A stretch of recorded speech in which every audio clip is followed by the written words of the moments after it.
a Dear Media original podcast.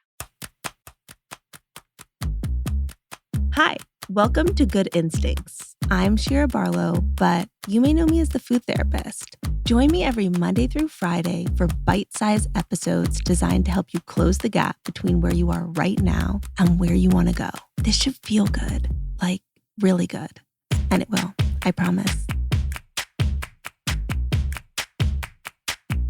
When I was in grad school, long before having a child of my own, I remember being really struck by the recommendation for feeding children. And there were two really specific recommendations. The first, and this continues on to this day, which is the parent or the caregiver decides what the meal is, and the kid decides how much they get to eat. It made complete sense to me. And the second goes along with this, which is that you serve the food, of course, being mindful of preferences and major aversions. But if your kid wants the food, they'll eat it. And if they don't, then there's a meal or a snack in a couple hours. And it made a ton of sense to me. It felt like, okay, this is how you raise kids who have a healthy relationship with food. And I remember I was speaking at an event with a bunch of moms. And when I said this to them, they kind of looked at me like, yeah, but what about in real life? It made sense to me then, and it made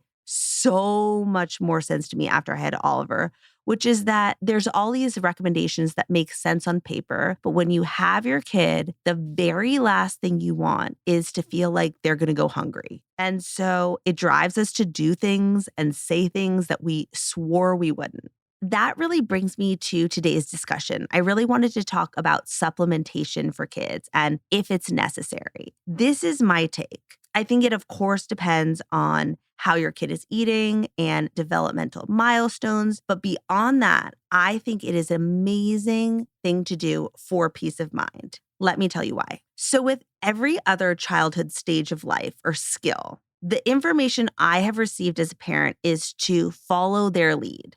Whether that's learning to walk or potty training, we're supposed to kind of, to a certain extent, sit back and pay attention to what our kids are telling us and help them listen to their bodies. And the reality with food is that kids go through stages of growing incredibly rapidly, where they're incredibly hungry. And they also go through stages of growing not that rapidly and not being that hungry. And the thing is, we really want our kids to hone the skill of listening to their bodies and knowing when they're full and knowing when they're hungry. And we've talked about this before, but if you've ever seen a 3-year-old eat a cupcake, a lot of times they'll take a bite and put it down because if they are physiologically full, they will stop eating. And we lose that as we get older because we're socialized to eat because we had a great soccer practice or we had a really hard day or it's someone's birthday. But the longer we can hold on to that, the better.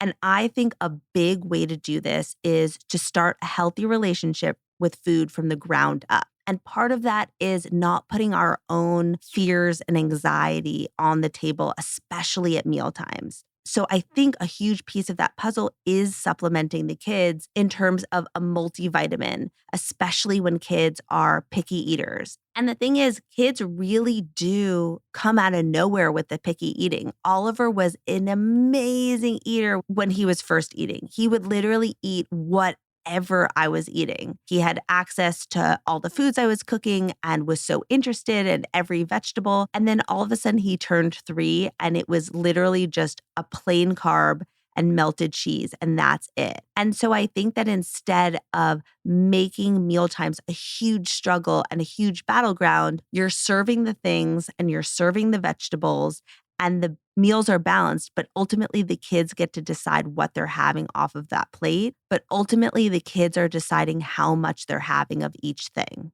I really think that supplementation is the key. There are a couple brands that I really like. The first is a company called Hiya Health. They have vitamins without any sugar. They have a multivitamin and they also have a probiotic. Oliver has tried both and loves both. There's also a brand called Renzo's, which I also love. They have a picky eater's multivitamin and they also have a vitamin D, which I do have Oliver take as well. They also have an iron supplement. And I think this is an important topic to bring up because Oliver was exclusively breastfed and he ultimately ended up being a little bit low on iron later on. I wish that I had started this a little bit earlier. When we did ultimately find out that he was a tiny bit low in iron, my doctor recommended these little droppers of supplemental iron. It stained literally everything I own. So I ended up finding this iron. That's how I know the company. His iron went right up to normal. And now my pediatrician actually recommends that one. So I think that that's a really nice option to have. Obviously, talk to your doctor, your pediatrician, but that was the one that I really loved. And then also in terms of probiotics, I am obsessed with this seed probiotic for kids. It's a powder and you can put it in their water and it's flavorless. I think in terms of supplements for kids, the biggest thing is we want to make sure that there's not a ton of sugar in them because I think a lot of them end up basically being candy.